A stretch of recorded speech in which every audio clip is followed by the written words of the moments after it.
my name is Amy. I'm a guest experience manager here in Magic Kingdom in Outdoor Foods, and I'm ready to answer some of your questions today.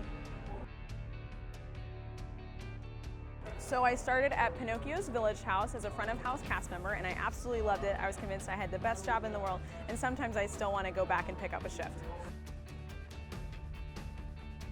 In quick service food and beverage, you really have endless possibilities. You could be in a theme park, you could be at a resort, you could be at one of the water parks, or even at Disney Springs. And within that, you could be in a quick service restaurant, you could be in Outdoor Foods with me, you could be in one of the stands and out in the park. Being in food and beverage gives you a lot of autonomy. You get to spend a lot more time with those guests. You get to make a lot of magic and create a lot of happiness in a way that you wouldn't get to in a role that's a lot more fast-paced.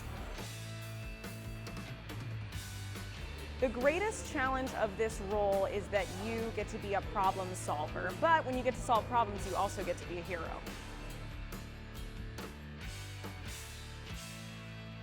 So you can be on the counter filling orders, you could be back in the kitchen preparing that food, or you can be out in the dining room getting those refills, telling guests happy birthday, really creating those moments for them that make them feel like very important individual guests.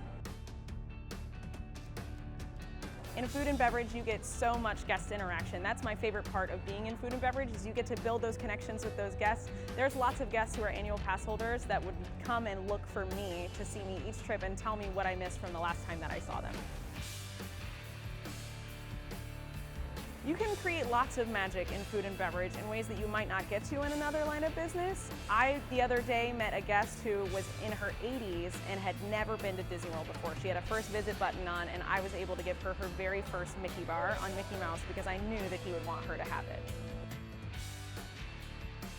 You get to have so much fun because of all of those guest interactions. You can do little things that really turn their whole day around and make a big difference, and you get to be a part of creating so much happiness for these guests every day. Thank you so much for sending those questions in. I had so much fun answering them for you, and I can't wait to see you real soon.